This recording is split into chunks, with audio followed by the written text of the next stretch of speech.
శుభములు కలుగు నీకు.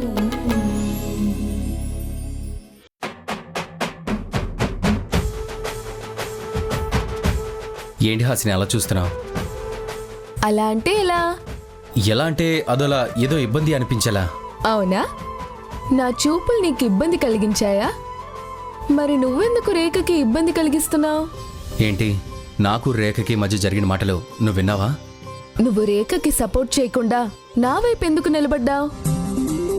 ఇందులో ప్రశ్నించడానికి ఏముంది హాసిని? చాలా క్లియర్గా కళ్యాణి తప్పు లేకపోయినా తన మీద కేసు పెట్టమని లాయర్కి చెప్తుంటే నేను చూస్తూ ఎలా ఉండను? అందుకే కేసు పెట్టేలా అమ్మని రెచ్చగొట్టిన రేఖకి విషయం అర్థం ఎలా నచ్చ చెప్పాలని చూశాను. కానీ తను నొచ్చుకుందే కానీ నా మాటలు అర్థం చేసుకోవట్లేదు. అర్థం చేసుకుంటుంది. తను కూడా త్వరలోనే అర్థం చేసుకుంటుంది. ఇన్ని రోజులు నువ్వు కూడా మా వాళ్ళని అపార్థం చేసుకుంటూనే వచ్చావు. ఇన్నాళ్ళకి నిజానికి అబద్ధానికి ఉన్న తేడా తెలిసింది. అందుకే నీలో ఈ మార్పు వచ్చింది. ఇంత మంచి మార్పు రేఖలో అత్తయ్య గారిలో కూడా రావాలని కోరుకుంటున్నాను.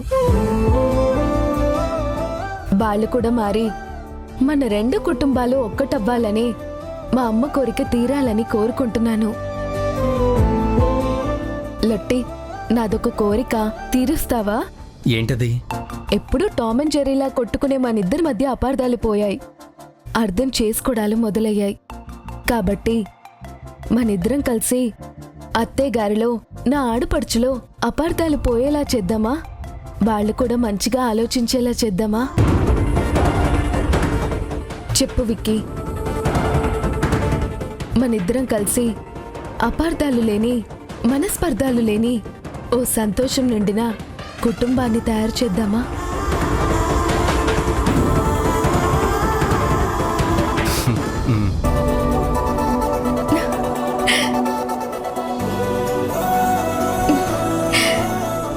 అయితే నాతో చేయి కలుపుతున్నట్టే.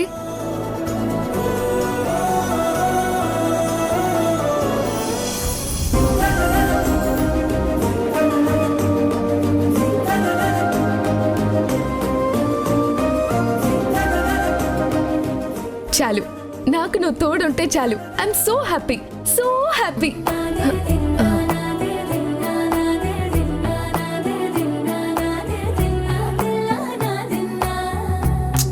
ఏయ్ పొట్టి, ఆగు ఆగు. ఏయ్ ఏయ్ పొట్టి.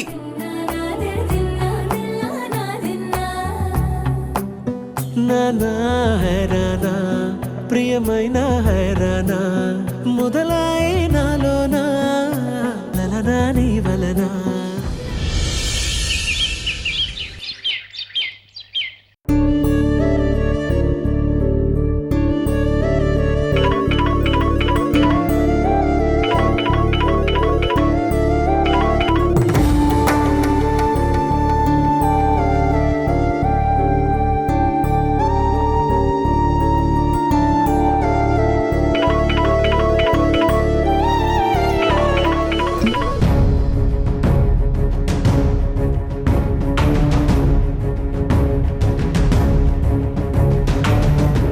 ఎవరమ్మా? రఘునా? అతనేనమ్మా. నాకు మాట్లాడాలని అనిపించట్లేదు ఇప్పుడు. నీలోని భావాల్ని నీలోనే దాచుకోవడం వల్ల ఎవరికీ ఉపయోగం ఉండదమ్మా. చివరికి నీక్కూడా ఎదుటి వాళ్ళకి నచ్చినా నచ్చకపోయినా నిర్మోహమాటంగా వాటిని బయట పెట్టేయడమే మంచిది. ఒక్కోసారి అదే మనకి మేలు చేస్తుంది. ఏం చెప్తున్నావమ్మా? మన కోసం మనం బతుకుతూ ఎదుటి వాళ్ల కోసం బతకాలే గాని ఎదుటి వాళ్ల కోసం తప్ప మన కోసం బతకడానికి ఏమీ లేదన్నట్టు ఉంటే జీవితంలో అంతకన్నా నిస్సారమైన క్షణాలు ఇంకేమీ ఉండవు. ఎందుకు చెప్తున్నావమ్మా ఇవన్నీ? నువ్వు చరణ్ గారి ఇంటికి వెళ్ళినప్పుడు రఘు వచ్చాడు. అక్కడికి వెళ్ళావని తెలిసి చాలా నలిగిపోయాడు. చాలాసేపు మాట్లాడుతూనే ఉండిపోయాడు. దాని గురించి మాట్లాడటానికి ఇప్పుడు ఫోన్ చేస్తున్నట్టున్నాడు. నాకెందుకో ఇది సరైన పని కాదనిపిస్తోందమ్మా. ఏది? ఈ పెళ్ళి. అమ్మా, నువ్వనుకున్నట్టు ఇదంత తేలిగ్గా పూర్తయ్యేలా లేదమ్మా. ఇప్పుడు ఏమీ లేనట్టుగా కనిపిస్తున్నా రాను రాను శూన్యంలో నుంచి పుట్టే ఒక పెద్ద తుఫానులా మారిపోతుందేమోనని అనిపిస్తోంది. ముందు ముందు నీకు మనశ్శాంతి కూడా కరువైపోతుందేమో అనిపిస్తోందమ్మా.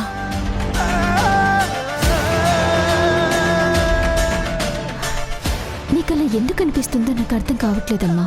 నాకు చరణ్ గారికి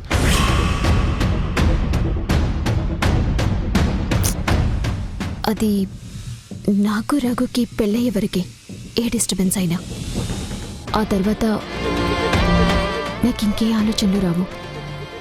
ఒక మాట చెప్తాను వారాహి, అమ్మ చెప్పింది అని గౌరవంతో వింటావో, ఏం కాదులే అని మొండితనంతో ముందుకెళ్తావో అది నీ ఇష్టం.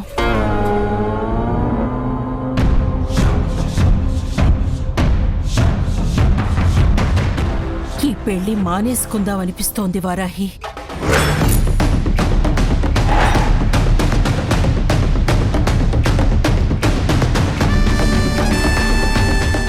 అమ్మా, పెళ్లి క్యాన్సిల్ చేసుకుందామంటావేంటి? ఈ పెళ్లి వద్దంటే మరో క్షణంలో చరణ్ గారు నా ముందు నిలబడతారు. చెల్లెల జీవితం పాడైపోతుంది. నువ్వు సంతోషంగా ఉండవని తెలిసిపోయాక కూడా నేను ఈ పెళ్లి జరిపిస్తే తల్లిగా నేను ఓడిపోయినట్టే వారాహి. అలాంటిదేం లేదమ్మా. నిన్ను ఇంత జాగ్రత్తగా పెంచుకుంది ఇప్పుడు బాధపడతావని కాదమ్మా. నా దగ్గర పడ్డ బాధలన్నీ ఇక్కడే పూర్తి చేసుకొని మిగులున్న సంతోషాలన్నీ సొంతం చేసుకోవడానికి అక్కడికి వెళ్తున్నావనుకుంటూ వచ్చాను.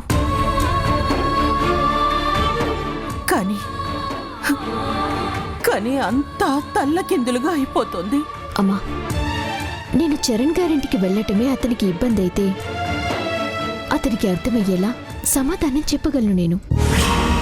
నేను వాళ్ళ ఇంటికి చరణ్ గారితో సరదాగా మాట్లాడటానికో లేదంటే టైం స్పెండ్ చేయటానికో వెళ్ళడం లేదు.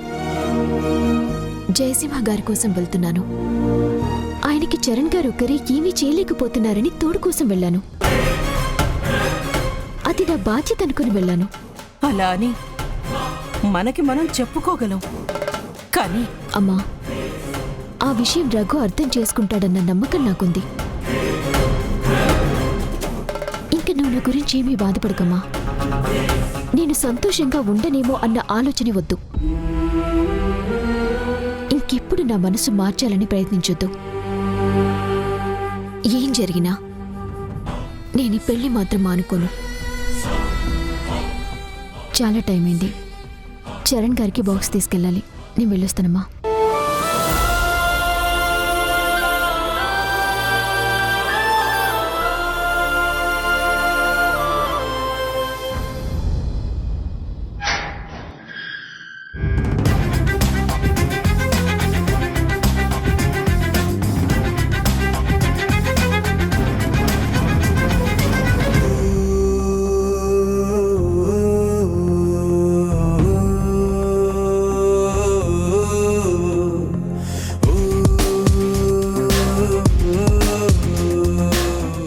చరణ్ గారు, చరణ్ గారు, చరణ్ గారు,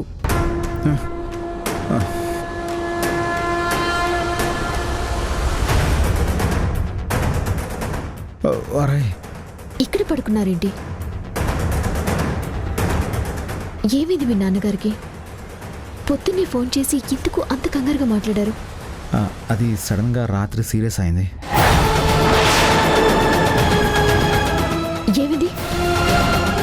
సడన్గా రాత్రి 12 గంటలకి బీపీ చాలా హై అయింది. డాక్టర్ వచ్చి ఇంజెక్షన్స్ ఏవో ఇచ్చారు. గంటకి బీపీ చెక్ చేస్తున్నారు. ఇందాకే బీపీ కంట్రోల్ అయింది. ఇంకా ప్రమాదం లేదని ఇప్పుడే డాక్టర్ వెళ్ళారు. నాకు నైట్ అంతా నిద్ర లేదు. అలా సోఫాలో కూర్చొని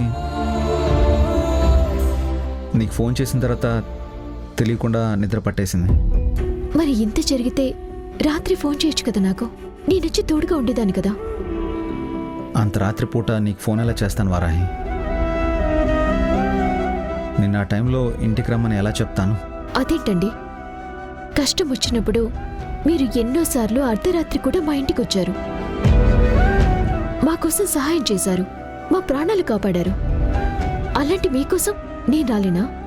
వారాహి, నేను ఏ టైంలో ఎక్కడ తిరిగినా ఎవరో ఏమీ అనరు. నువ్వు ఆడపిల్లవి, నీకంటూ కొన్ని రిస్ట్రిక్షన్స్ ఉంటాయి, కొన్ని పద్ధతులు ఉంటాయి. నువ్వు ఆ టైంలో మా ఇంటికి వస్తే ఊళ్ళో 10 మంది 10 రకాలుగా మాట్లాడతారు.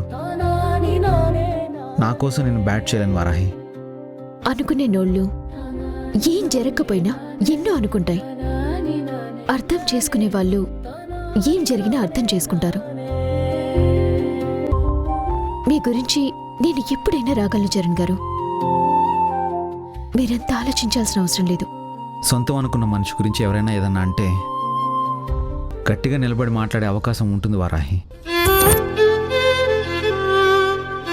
సొంతమే కాదని తేలిపోతే అంత చనువుగా పిలవలేము. ఎవరైనా ఏదన్నా అంటే బాధపడడం తప్పించి ఏం చేయలేం.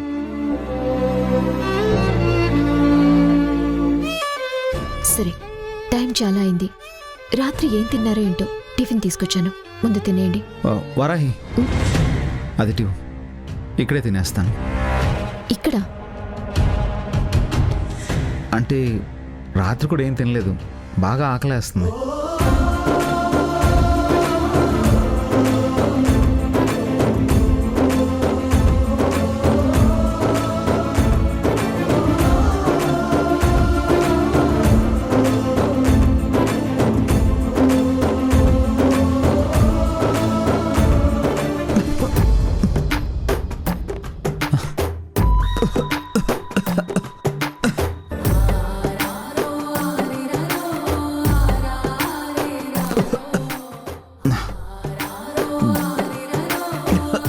ఇదిగోండి.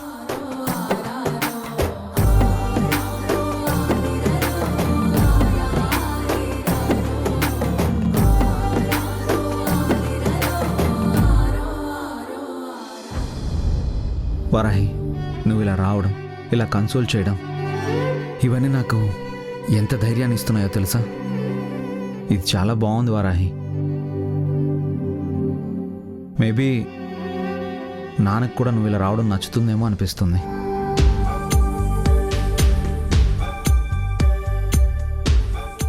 నువ్వు ఇక్కడే ఉండాలి అని కోరుకుంటున్నారేమో అనిపిస్తుంది.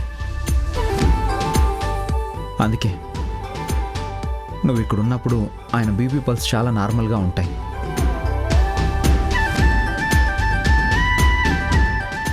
నేను రోజు చూస్తుంటే ఆయన కూడా త్వరగా కోలుకుంటారా అనిపిస్తోంది. మనసు ఇష్టపడిన మనిషిని కష్టంలో వదిలేసి ఇష్టం లేని మనిషిని పెళ్లి చేసుకోవాల్సి రావటం ఎవ్వరికీ ఎలాంటి పరిస్థితి రాకూడదు. నేను సంతోషంగా ఉండడం ఆయనకు కావాలి. ఏ విషయంలో నేను సంతోషంగా ఉంటానో ఆయనకు బాగా తెలుసు. నేను బయలుదేరుతాను చరణ్ గారు.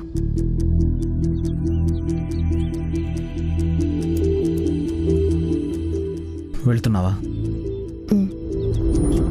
కొంచెం పనుంది. మీ నాన్నగారికి ఇప్పుడు పర్వాలేదు కదా, నేను బయలుదేరుతాను.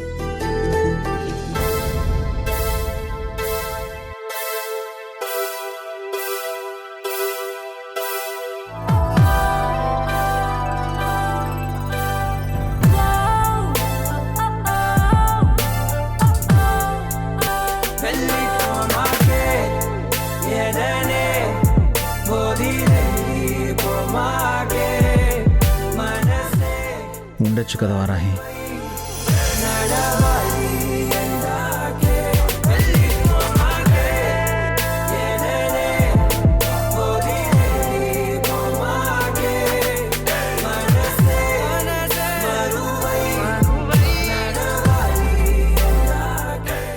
ఏంటి పిలిచారు? నేనా?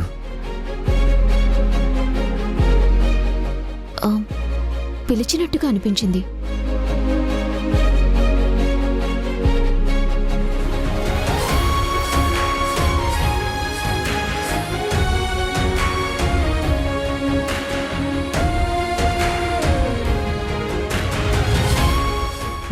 వారాహి,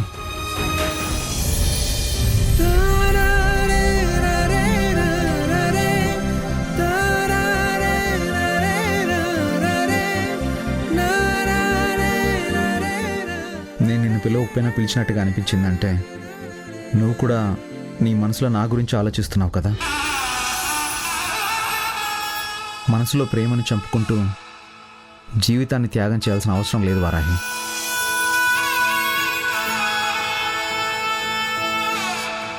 ప్లీజ్ వారాహి, ఉండిపో. వారాహి ప్లీజ్, నువ్వు ఆ పెళ్ళిని క్యాన్సిల్ చేయి.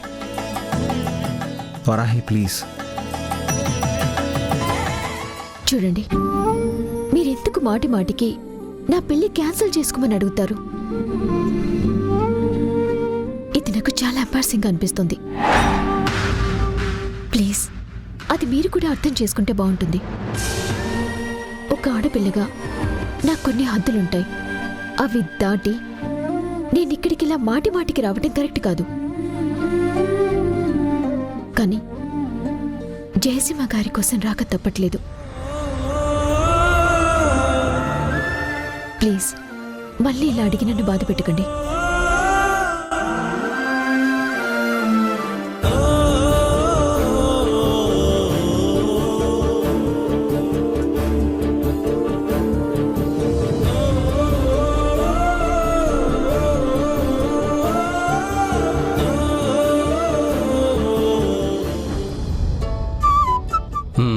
ఏ ఓకే, ఇదిగో ఆగు. అలాగా. ఏ లొట్టి, ఆ, నేను మళ్ళీ కాల్ చేస్తాను. నేను ఇంపార్టెంట్ పర్సన్తో ఫోన్ మాట్లాడుతున్నాను. తెలుసు. తెలుసా అంటే అలుసా? కాదు, అవసరం. నీకా నాకా? నాకే. ఏంటది? Nail polish. After all nail polish కోసం ఆ పెద్ద మనిషికి నా మీద ఉన్న రెస్పెక్ట్ రిమూవ్ చేస్తావా? నీ రెస్పెక్ట్ పోతే మళ్ళీ వెంటనే వచ్చేస్తుంది. నువ్వు వెళ్ళిపోతే నా నెయిల్ పాలిష్ రేపటికి కానీ రాదు. అంటే ఇప్పుడు నీకు ఆ రంగుల పేడ నేను తెచ్చిపెట్టాలా? అది పేడ వాసన కాదు, సెంట్ వాసన వస్తుంది. పేడకు కూడా సెంటు కొడితే సెంటు వాసనే వస్తుంది. రాదని నేను బెట్టు కడతాను. మాట మార్చమంటే మొట్టుకే పెడతాను.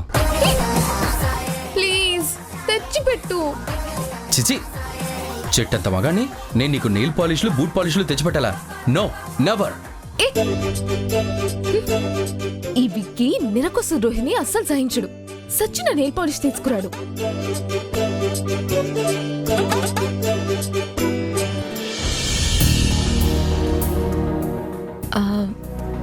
అక్క, నీ ట్రైనింగ్ ఎప్పటి నుంచి స్టార్ట్ అవుతుంది? నెక్స్ట్ వీకే. ఏ? ఏం లేదు, ట్రైనింగ్ పీరియడ్లో నువ్వు ఇంటికి వచ్చి వెళ్ళొచ్చా? అక్కడే ఉండాలి. వీక్లీ ఒక్కసారి మాత్రమే ఇంటికొచ్చి కనిపించి వెళ్తాను. అవునా? అంటే ఇక్కడ నుంచి ఇంట్లో నేను వారాహి అక్క మాత్రమే ఉంటామా? హలో, వారాహి అక్క కూడా పెళ్ళైపోతుందని నువ్వు మర్చిపోతున్నావు.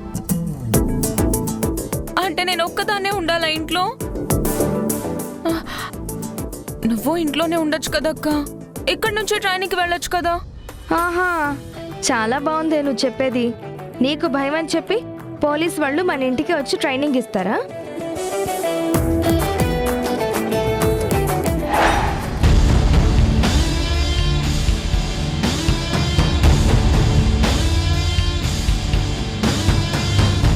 అక్క, ఎవరో వస్తున్నారు. ఏమ్మా, పనైందా లేదా?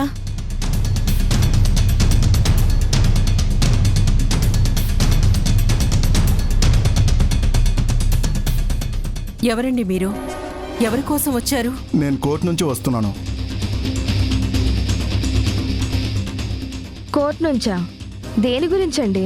కళ్యాణి అంటే మీరే కదా? అవును. మీకు నోటీస్ ఇవ్వడానికి వచ్చాను. ఏంటండి అది?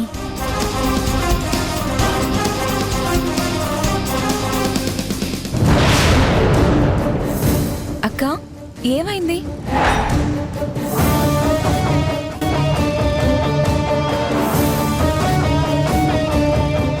కళ్యాణి, అందులో ఏముంది?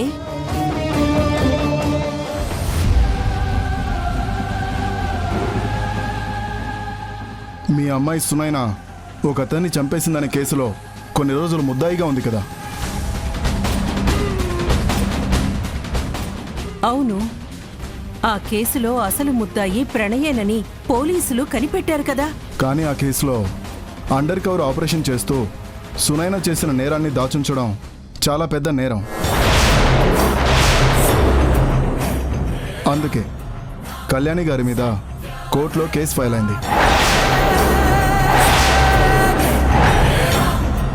కళ్యాణి గారిని పోలీస్ అవ్వడానికి అనర్హురాలిగా పేర్కొంటూ ప్రస్తుతానికి తన ట్రైనింగ్ పీరియడ్ని కోర్టు రద్దు చేసింది.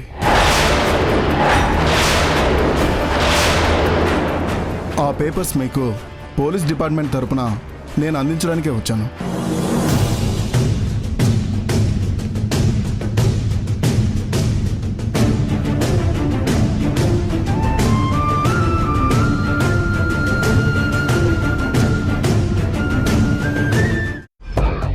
ఏంటి కృష్ణ తులసి, పోలీస్ అయిపోతుంది, ఊళ్ళో తలెత్తుకుని గర్వంగా తిరుగుదామని కన్న కలలు ఒక్కసారిగా కుప్పకూలిపోయాయా?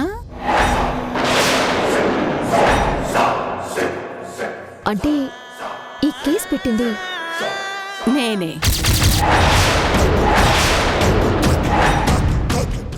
నా కూతురు నీకే ద్రోహం చేసింది. నీ మూడో కూతురు కాదు కృష్ణ తులసి, నీ పెద్ద కూతురు నా కూతురికి ద్రోహం చేసింది.